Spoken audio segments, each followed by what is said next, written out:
So, you know, it's combine time, and we figured, man, one of us got to get in here and say something. So me and my man KP, the college aficionado, are here to just talk about the combine for a hot minute, man. I mean, man, it was a lot of interesting things, man. Start off with, man, with them linemen, man. Have you ever seen linemen that fucking fast? This is what surprises me the most.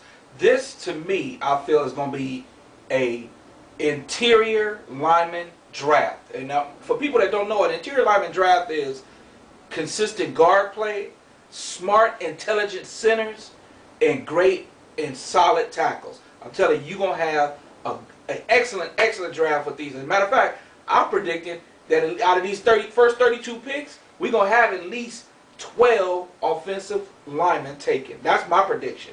That's what's going to happen now. So over half the picks is going to be I'm telling you, man, this is... You really think over half the picks is going to be interior linemen? Oh, yeah. Offensive? I'll pick it because a lot of these teams know that you got to replenish. Steelers got to replenish. Yeah, they definitely need some offensive line help. Yeah. Seattle, Rams. Yeah. Everybody that had quarterbacks with quarterback trouble. What Detroit, Kansas City, all of them. You got to replenish. Raiders. Oh yeah. Anyway, Hitman, I'm sorry. Yeah, y'all got to replenish everything. But man, this is an interior lineman draft, and I really do see it. As far as the linemen go that went in the combine that did really good, Alex Mack, the center from Cal, Eric Wood, the guy from Louisville, really, I'm telling you, this guy is polished. This man spent 2.5, almost 3 years in Bobby Petrino's system, so you know he's smart and you know he can control an offense. And he spent a year in Steve Kragthorpe's system. We got Max Unger, a center from Oregon. That's the guy. He really looks. Yeah, man, I'm telling you, with strength, speed, and intelligence, that's what you have. He looked good in his shuttle work. Exactly. And it's a couple of cats that I was looking at. Who we got here? Edwin Williams out of Maryland. That's another guy. I consider that guy a sleeper. He did good in the combine, ran an okay 40, but his strength and his knowledge, and when you play for coaches who have complex systems, Ralph Friedgen at Maryland, Jeff Tefford at Cal, Chip Kelly at Oregon, when you play in complex systems like that, man, I guarantee you, these guys know how to control the line, call plays when they hear audibles from the quarterback, and they know the sophistication of certain systems. So that's how I see it with this draft. Now you talking about offensive lineman. Defensive lineman is what really surprised me. I was surprised at how fast they were. It was what was the cat who ran a 4.6? Oh man, I believe it was my man Brian Arakpo, the cat out of defensive lineman, but he could be a 3.4 convert out of Texas. This cat was unbelievable. Now, what's his measurements? He's what? Oh, 6 something. 6'2", 6'3", 300 something pounds. Oh man, this cat dude ran a 4.6. He ran faster than some receivers and DBs, or at least as fast. 4.6. When you have men of that girth, that huge, running that fast, that scares me. I mean, they had some standouts. Kyle Moore, SC. Yeah, he looked we got Lawrence Sidbury out of Richmond. This cat is off the charts. And here's my favorite. I think is the sleeper of the draft. Myron Pryor, defensive tackle out of Kentucky. This cat, man, I'm telling you, it's to be so big, it's ridiculous. 329 pounds. He was huge. But the cat that really ran, B.J. Raji out of Boston College. I give it up to you, bruh. You had 33 reps on the bench. You ran a 5.13. 5.13 in the 40. pretty fast for a long. Bruh, weighed 337 pounds. Now the interesting thing was that I saw in the combine was linebackers. A lot of linebackers are svelte. They're not, they're not like the old linebackers of back in the day. With the beef, they're almost like big corner. I mean, like big safeties. And they are. They are. A lot of them, you can see where the college coaches, especially the college defensive coaches, put an emphasis on speed, speed, speed. Now, we got a Ray Maluga, we got a few other people that are kind of hefty and they can carry their weight, but it seems that speed was the #1 thing. Brian Cushing, we got Clay Matthews Jr., Curry. His footwork was real nice. Leonidas had good footwork. what's his name, son? You just named from SC. Oh, Clay Matthews Jr. Clay yeah. Matthews had good footwork. Oh yeah. And a cat named Felder. I can't remember where he's from. He had good footwork. I don't know if he was one of the top 5. Was he an inside or outside? I can't recall. He worked out with the linebacker. Okay. That was Felder. He had good footwork.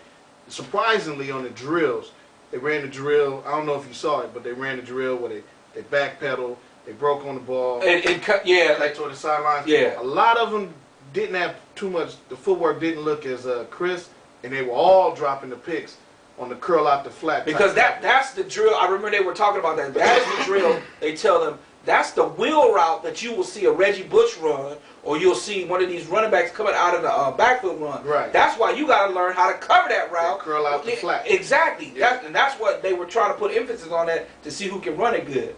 Another guy that I thought was good, this Aaron Maben out of Penn State. This cat is, I think he's your next Seymour that plays for the New England Patriots. This cat, right? oh man, he put on. They said he was 234. He went to 249. Don't look like he gained an extra pound. That's all muscle and is quick as hell. He's a defensive lineman gonna convert to a 3 out of the 3-4 scheme. And they really looking for, which I give you guys credit, they looking for the next Lamar Woodley. Right. They looking for a guy who can convert from that down lineman stance. 3-point or 4-point stance. Man, I'm telling you, it's stand up linebacker. Okay, I was a linebacker. Okay, speaking of speed and quickness, a lot of quick-looking DBs that had good footwork and, you know, be able to break on the ball. But as far as 40 times, they ran, you know, So solid. 4.4s, 4.5s. I was surprised. Was you surprised? I'm pretty surprised, 'cause I was looking for some 4.3s compared to the last 2 drafts we had, where we had cats running 4.34 and something. I wanted to see that, but what you do have is you got solid A lot of strength. strength cover guys. Some of them cats put up 225 in the 20s and 30s. When you can put up 25 reps on a 225 and you a DB, that's good. For the old school cats, the wagon wheels, you know, the big 45s, the plates are different now. They kind of high tech now, but the old school 45 plates, That's right. 2 on both sides, just bam, bam, bam. When you Knocking talk them about out. 25, 30 times, that's a bit much, you know. They say that's equivalent to your 75% of your weight. Last but not least, wide receivers, a lot of burners. A lot of burners. And it's probably one reason why I don't think these linemen are going to take up half the first round, because it's a lot of speed. I don't know how well their hands were, but a lot of cats with speed. The one thing I saw was you had good hands, so it was speed, but you had a lot of the tight ends. Pettigrew out of Oklahoma State. This cat was a solid blocker and a solid receiver. You're going to have combo guys like that, whereas you're going to look for a situation where, hey man, how many times can I keep this guy on the field? Can I keep this guy for just 2-3 plays, or can I keep him for a whole full series where I ain't got to worry about it? Hey, Hakeem Nicks out of North Carolina. My boy Britt out of Rutgers. Hakeem Nicks, you ain't got to worry about it. You're going to get paid. Crabtree, man, don't worry about no 40. You're going to get paid. You know you got the talent. All they got to do is put on Texas Tech, Texas, and you show them this is what I do. Quarterbacks. Now, from the drills and everything I saw, the one person that I saw that did excellent is Pat White. But for some reason, man, I do not get why they are harping on his conversion to a slash or to a wildcat or whatever. This guy has, man, he has done, not knocking it, but he has done every single thing you have asked him. Every test you give him, he'll pass it. You said, well, maybe he's 4 years under center in a prolific offense, scoring, running, and everything. Is it durability you worried about? You can't be worried about height. We saw Sanchez wasn't the 6'3" he was. He's only 6'1 3/4. You saw the true height of having these guys, Stafford and all that. The only one that was close to their height, well, not really, was Josh Freeman. He only 6'3". They said he was 6'6". Right. So, man, in reality, I don't know what you guys are talking about with Pat White, but to me, he did good. Josh Freeman did good. And Nate Davis out of Ball State did excellent. But Pat White, they said, surprised again, which I don't know why he's surprised, but he, once again, when you give him an obstacle, he jumps over it, and he did his job. Cool. Give Pat White a shot, y'all. Please. KP, the college aficionado. Hey, man, I love it. We out.